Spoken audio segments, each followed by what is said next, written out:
kunin na ang inyong mainit na kape at simulan na natin ang kwentong krimen ng The Arceli Lawagan Murder Case. Gabi noong January 17, 2008, halos tagos sa butoong lamig at nagyayelo ang paligid ng Calgary, Canada na umabot na sa negative 30 degrees Celsius. Sa mga oras na yun, karamihan sa mga tao ay nasa loob na ng kani-kanilang bahay. Subalit para sa mga opisyal ng Calgary Police, iyon pala mga simula ng kanilang mahabang gabi. Bandang 11 PM nang makatanggap ang mga ito ng tawag mula sa isang nagpapanik na babae. Mababa ka sa tono nito ang pagkalito at kaba habang inire-report ang isang nakakabagabag na insidente. Ayon rito, sa mga oras na yun, ginagahasa at binubugbog umano ang kaibigan nitong si Arceli, kaya naman kailangan nito ng agarang tulong. Yes, I just need help, please. Okay. This person is in downtown right now, and then she's crying, and then I think somebody is assaulting her right now. Ayon sa caller, ipinasa rin lamang na isa pa nitong kaibigan na impormasyon ukol sa nangyayari kay Arceli. Someone is assaulting her. So she's rang you, has she?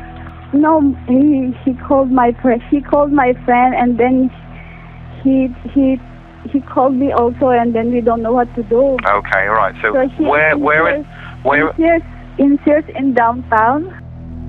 Bagamat limitado ang detalye ng tawag, nabanggit ng caller na maaaring nasa downtown Calgary si Arceli malapit sa simbahan. Okay, do you know the address of where they are downtown? I'm sorry because I just got nervous, and then he said that he's just in Sears in downtown, around downtown. So you don't know where this person is? Yeah, oh, she is my friend. Yeah, do you know her? She's your friend, but you don't know where she is? She's in downtown. Okay, in downtown, but whereabouts in downtown? Around the Sears there. Mm-hmm. Yes, that's the place, he said.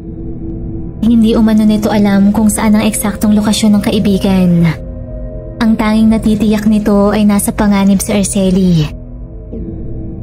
And she's rang saying she's being assaulted by... Because she's working around downtown. Mm-hmm. But she said she's been attacked by who? But I don't know, because maybe some men, because he said they're trying to rape her. Noon ay hindi mawari ng operator kung totoo ba ang tawag o isa lamang prank. Subalit makalipas lamang ang ilang minuto, isa muling tawagan na tanggap ng mga pulis. Nagmula naman ito kay Melchor Padilla, ang taong unang tinawagan ni Arceli. Nang matanggap ni Melchor ang tawag, dali-dali nitong ipinasa ang impormasyon sa isa pa nilang kaibigan na siyang unang nakausap ng mga pulis. Calgary Police Emergency. There's something happening on the 8th Avenue. There's a Filipina lady called me that he needs help in that road. Okay, are you there? I'm not there because I'm driving because it's difficult to drive. And they said there's a guy raped her. A guy what? Her? I'm having a hard time understanding you. Raping her. There's a guy raping her. Okay. Yeah. Okay, do you know, so you passed by? No, I am the friend of that girl. Okay, so she called you. She called me. Why wouldn't she call, does she have a phone number I can call her at? Hindi man alam ni Melchor kung saan nahanapin sa Arceli, agaran nitong sumakay sa kanyang sasakyan at nag-drive patungo sa downtown upang maghanap. This girl called you and said she's in some kind of trouble, but you don't know where she is. Maybe she don't know where to call it, but I'm sleeping. Okay. And she did call me, and I don't know what to do now. What's her name? Arceli. Dahil sa malabo at kulang-kulang na report, direkta ng tinawagan ng 911 operator si Arceli. Subalit bigo ang mga ito. Ilang beses nila itong kinontak, ngunit napupunta lamang ang kanilang tawag sa voicemail. Hi, you reached Arceli. Please leave your message. Thank you. Sa puntong yun, unti-unti nang napapagtanto ng otoridad kung gaano kaseryoso ang sitwasyon at kailangan na ng mga ito ng agarang aksyon bago mahuli ang lahat. Si Arceli Lawagan, 41 years old, ay nagmula sa Santa Cruz, Ilocos Sur. Upang mabigyan ng mas magandang kinabukasan ng pamilya, kinailangang iwan ni Arceli ang kanyang 5 anak at asawa sa Pinas. Noon ay halos 4 na taon pa lamang ang nakakalipas nang mag-migrate ito sa Canada matapos magtrabaho ng ilang taon sa Hong Kong. Sa determinasyong madalabalang araw sa Canada ang kanyang mga mahal sa buhay, pinasok ni Arceli ang 2 trabaho kasabay pa ng pag-aaral nito ng accounting. Inilalarawan si Arceli ng mga kaibigan bilang kind, quiet, gentle at may pagkamahiyain. Gayunpaman, nang dumalo ito sa local Catholic Church, natuto itong makihalubilo sa mga tao. Noon rin ay dumami ang mga kaibigan at karamay nito. Samantala, sa patuloy na investigasyon, ayon sa roommate ni Arceli, consistent lamang ang routine nito sa pang-araw-araw. Nagtatrabaho umano ito sa isang printing company hanggang alas 11 ng gabi at kadalasang nakakauwi bandang 10:30 to 11 p.m. Sinimulan ng mga pulis ang paghahanap sa mga lugar na huling pinuntahan at dinaanan ni Arceli. Mula sa security footage ng print shop, nakumpirmang lumabas nga ito ng trabaho bandang 10 p.m. Bit-bit ang kanyang bag at suot ang makapal na winter jacket. Naglakad ito palayo ng building. Noon ay makikita sa video na walang anumang senyalis na nasa panganib si Arceli. Maiging sinuyod ng otoridad ang bawat kalye, eskinita at park malapit sa area. Alas 2 na ng umaga at sobrang lamig ng paligid na lalo pang nagpadagdag sa hirap ng search. Dose-dosenang police officers na rin ang ipinadala upang tumulong sa paghahanap. Subalit bigo ang mga ito. Habang lumilipas ang oras at sa sobrang sama ng panahon, batid ng mga ito na lumiliit ang tsansa ng survival na Arceli, lalo pat injured ito. Bandang alas 5, pansamantalang nagbalik sa station ng mga pulis upang mag-regroup. Wala pa ring bakas na Arceli, wala pa ring lead ang mga ito kung saan ito matatagpuan. Hanggang sa maya-maya pa, nagtapos sa isang masaklap na wakas ang paghahanap. Isang tawag sa 911 na natanggap ng mga ito ukol sa isang natagpuang bangkay. Inilarawan nito ang babaeng biktima na halos hubad na. Nakababa ang pantalon nito sa kanyang tuhod at nagkalat ang dugo sa buong paligid. Dali-daling tinungo ng mga pulis ang nasabing lugar. Dinatnan ng mga ito ang biktima sa harap ng Grace Baptist Church. Mula sa fingerprints, nakumpirmang si Arceli nga ang babaeng ito. Sa lala ng tama sa mukha at buong katawan, halos hindi na ito makilala kahit ng mismong kapamilya at kaibigan nito. Nang mga oras na yun, hindi napigilang lumuhod ng veteranong investigador na si Williamson upang ipagdasal sa Arceli. Sa kanyang buong serbisyo, ang kaso umanong ito ang pinakamalala sa lahat ng kanyang nasaksihan. Ang masaklap, 5 minuto na lamang ang layo ng lokasyong ito mula sa bahay ni Arceli. Labis ang nararamdamang pagsisisi ng mga pulis na hindi agad nakasaklolo kay Arceli sa tamang oras. Ayon sa autopsy, tumamo si Arceli ng blunt force trauma sa ulo na ikinamatay nito. Nakumpirma rin na ginahasa ito na sospek. Puno ng pasa ang kanyang mukha at katawan at halos wasak ang mga buto. Ayon sa medical examiner, sa lala ng trauma, halos agarang huminto ang pag-function ng utak ni Arceli. Labis ang paghihinagpis ng pamilya ni Arceli nang ihatid na sa Pilipinas ang masaklap na balita. Walang katumbas ang sakit na nararamdaman ng mga ito, lalo na ng kanyang asawa at 5 anak na nagdadalamhati ng libu-libong milya ang layo. Hindi matanggap ng mga kaibigan at katrabaho ni Arceli ang karumaldumal na sinapit nito. Batid ng mga ito ang sakripisyo at hirap ni Arceli para sa kanyang pamilya. Kada 2 linggo, nagpapadala ito ng pera sa Pinas. Ngunit sa isang iglap ay naglaho ang mga pangarap nito. Upang i-honor si Arceli, nagtulungan ng mga kaibigan at kakilala nito upang makaipon ng pera para sa kanyang mga naulila. Sa loob pa lamang na 1 buwan, umabot na sa $100,000 ang nalikom na pera ng mga ito. Samantala, agarang sinimulan ng homicide team ang investigasyon upang mahuli ang salarin. Inisa-isa ng mga ito ang bawat lead at nagsimula sa surveillance footage ng train station. Nakumpirma na bandang 10:09 p.m. nang dumating sa Arcelis estasyon. Malabo ang quality ng footage na lalo pang pinalala ng sama ng panahon. Sa isang pagkakataon, makikita si Arceli nakaupo sa isang area sa platform kasama ang iba pang pasahero na pawang nagkukubli sa lamig.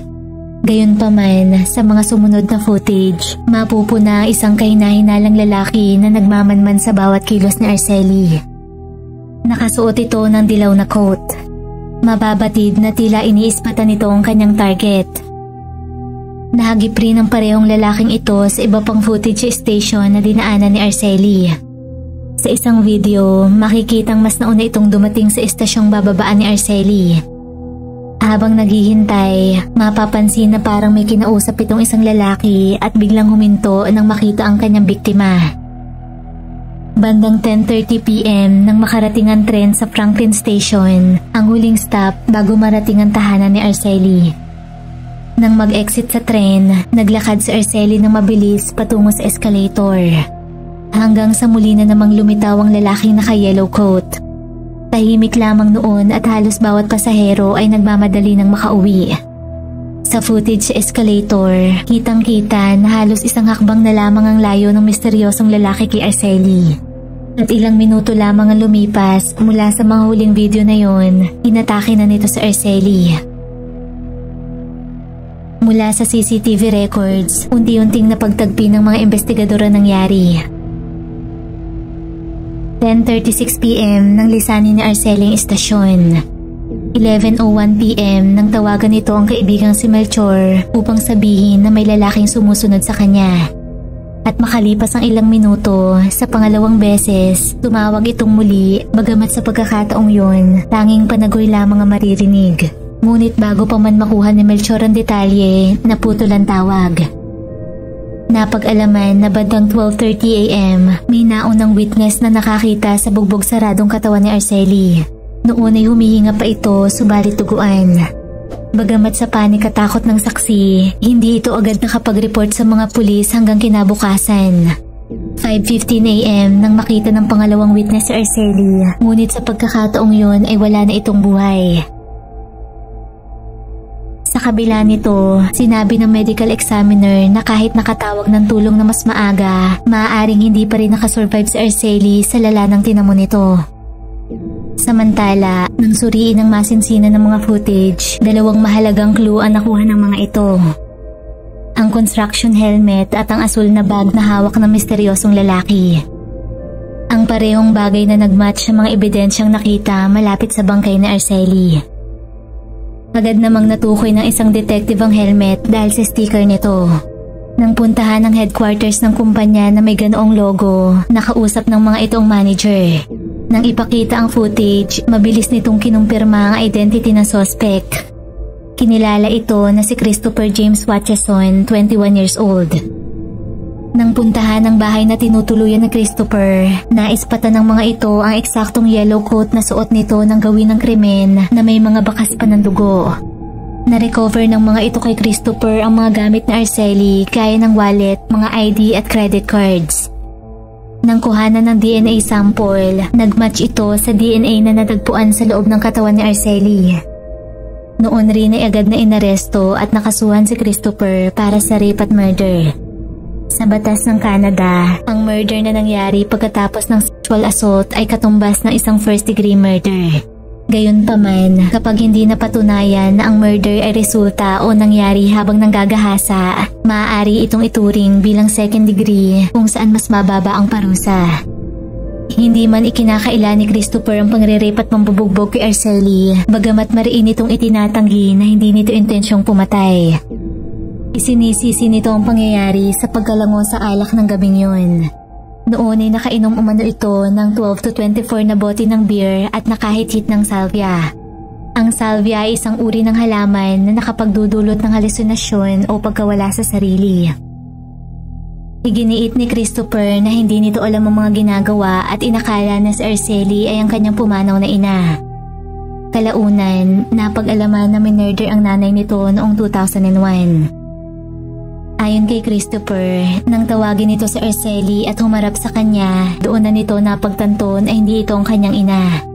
Nang solo na lamang naglalakad sa madilim na daan, doon na niya ito inatake. Nag-hysterical umano si Arceli at nagmamakaawa para sa kanyang buhay. Habang umiiyak, binanggit nito na siya ay isang asawa at ina sa 5 mga bata. Gayunpaman, hindi napigilan ni Christopher na gawin ang kanyang masamang balak. Ayon rito, habang nangyayari ang pananamantala, tila humiwalay ang kanyang kaluluwa sa labas ng katawan at napapanood nito ang mga nagaganap mula sa itaas. Makalipas ang ilang minuto, bigla na lamang umano itong natauhan at napagtanto na mali ang kanyang mga ginagawa. Sa puntong yun, umalas umano ito kay Arceli at inutusan ito na tumakbo at tumakas. Subalit maya-maya pa nakita niya ito na may kausap na sa cellphone. Sa takot na isumbong sa 911, muli nitong hinawakan si Arceli at saka sinipa ng paulit-ulit ng kanyang steel boots. Nilinaw ni Christopher na ginawa niya ito sa intensyon na magdulot ng amnesia kay Arceli at hindi upang paslangin ito. Subalit ayon sa nagtestify na drug expert, nang mangyari ang pambubugbog, naglaho na ang epekto ng salvia, kaya naman nasa sarili na si Christopher at alam na ang kanyang mga ginagawa. Inilatag naman ng depensa ang background ni Christopher na isang traumatized na tao mula sa brutal na kamatayan ng kanyang ina, gayon rin ang problema nito sa addiction at instability. Samantala, napag-alaman na ng paslangin ni Christopher sa Arceli, nakabail ito para sa isang assault charge at kaso ng pagnanakaw, 7 buwan pa lamang nakakalipas. Matapos ang 12 araw ng deliberation, inilabas na ang hatol. Guilty of first-degree murder. Nasintensyahan si Christopher ng 25 years na pagkakakulong ng walang parol. Sa kasalukuyan, nananatili pa rin sa Pinas ang pamilya ni Arceli. Gayunpaman, hindi na baliwala ang mga sakripisyo nito. Ilan sa mga anak nito ay professional na. Ang 3 sa mga ito ay engineer at ang 2 ay kasalukuyan nag-aaral. Iniaalay ng mga ito ang kanilang tagumpay sa kanilang ina, gayon rin sa Calgary community na nagtulong-tulong upang masiguro na matutupad ang pangarap ni Arceli na mabigyan ng magandang buhay ang kanyang pamilya.